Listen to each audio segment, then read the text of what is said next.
Hey everyone, welcome to The Explainer. I am so pumped you're joining me today because we have a fascinating, rapidly developing topic to dig into. We're going to spend the next few minutes untangling the complex and honestly sometimes wildly conflicting reports about this newly announced US-Iran deal. There is just a ton of noise out there right now, but as always, we're going to break it down clearly, step by step. Here's our roadmap for today's Explainer. We're going to hit 1. The proposed Iran deal. 2. Conflicting claims on Hormuz. 3. America's diplomatic red lines. 4. Gulf relief and Israel's frustration. And 5. An interim economic band-aid. We're laying out the facts straight from the source reports, totally impartially, without taking sides. All right, let's jump right into Section 1, the proposed Iran deal, a largely negotiated agreement. Man, the sheer suddenness of this completely caught the globe off guard. President Trump took to Truth Social with a massive announcement. And just to give you an idea of how seriously the administration was treating this moment, the president actually canceled his weekend plans, which reportedly even included attending his own son's wedding. He stayed behind at the White House to speak with a number of Gulf leaders and broker what he described as a memorandum of understanding pertaining to peace. It was a massive, sudden pivot. So what were the actual claims made in this post? Well, the president stated that the deal has been largely negotiated. A huge pillar of this is that the Strait of Hormuz, literally one of the most critical global waterways, is going to be opened up to traffic. It's also noted that this agreement is subject to the approval of a number of other Middle East nations, not just the US and Iran. But you know what's really wild? It's what's missing. In a very long post, there was absolutely zero mention of nuclear weapons, which has historically been at the absolute core of US demands regarding Iran. Moving on to Section 2, conflicting claims on Hormuz. Who actually controls the waterway? Right out of the gate, this proposed agreement looks pretty fragile.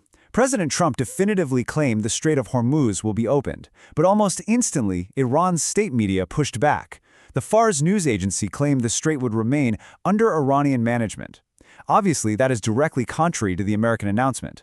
It's also a massive shift on the ground, considering that before this recent conflict even began, Iran didn't actually exert control over the Strait of Hormuz.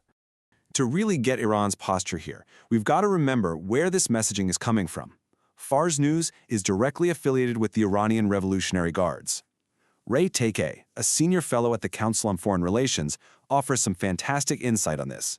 He notes, they are not acting as a defeated power. They can walk out of this with some degree of confidence. By surviving 40 days of bombing from superior powers, Iran is projecting serious resilience. They feel they've got leverage at the table, and they're basically signaling that the Gulf is open only as long as they want it to remain open. Which brings us to Section 3, America's diplomatic red lines. Let's look at the U.S. stance. So while that Truth Social announcement was dominating the headlines, U.S. Secretary of State Marco Rubio was actually over in India, delivering remarks that clearly laid out the administration's overarching goals. If you're wondering what the U.S. is actually demanding behind the scenes, this is the definitive list. Rubio highlighted 4 absolute core U.S. red lines. 1. Iran can never have a nuclear weapon. 2. The straits must be open without tolls. 3. They need to turn over their enriched uranium. And 4, the issue of highly enriched uranium absolutely must be addressed. Now, Rubio made it clear that the president's preference is always to solve these problems through a negotiated diplomatic solution, though he also issued a pretty stark reminder that the problem will be solved one way or the other. Okay, Section 4, Gulf relief and Israel's frustration, the regional divide. We really need to pause here and ask ourselves a critical question. How do America's allies actually feel about this sudden diplomatic pivot? Because the reality is, the reaction across the Middle East is deeply, deeply divided. It is a massive contrast across the region. We're seeing immense relief from Gulf and regional states, countries like Saudi Arabia, the UAE, Qatar, Pakistan, Turkey, Egypt, and Bahrain. Experts suggest these Arab states are just going to readily sign off on the agreement because if the military conflict escalates, they're the ones geographically positioned to suffer the brunt of any retaliation from Iran. But on the flip side, sheer frustration from Israel.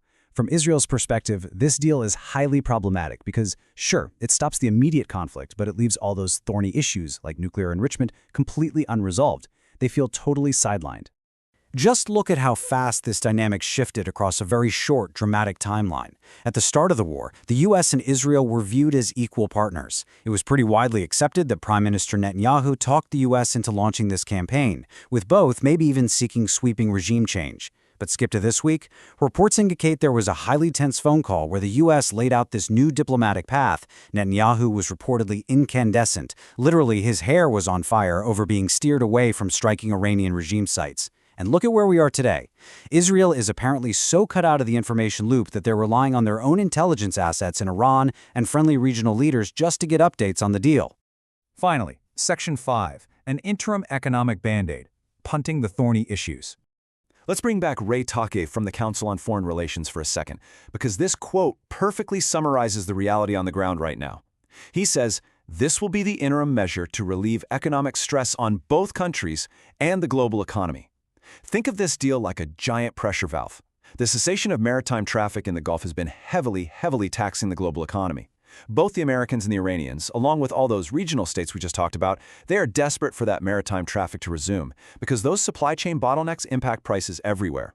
So this isn't some grand peace treaty. It's really an economic pause. The crucial detail holding this all together is a 60-day time frame. Experts assessing the fine print basically believe this is a 60-day punt. That is exactly how long they're pushing the most detailed and difficult issues down the road.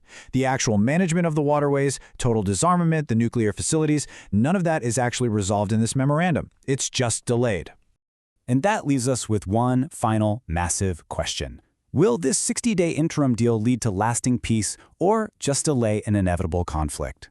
As we've unpacked today, the narratives between the two nations are completely contradictory, the regional allies are deeply divided, and the core diplomatic red lines remain entirely untouched. I really hope this explainer helped clear up exactly what's going on behind all the headlines. Keep your eyes glued to the Strait of Hormuz, and we'll see exactly how this unfolds over the next 60 days. Thank you guys so much for exploring this with me today.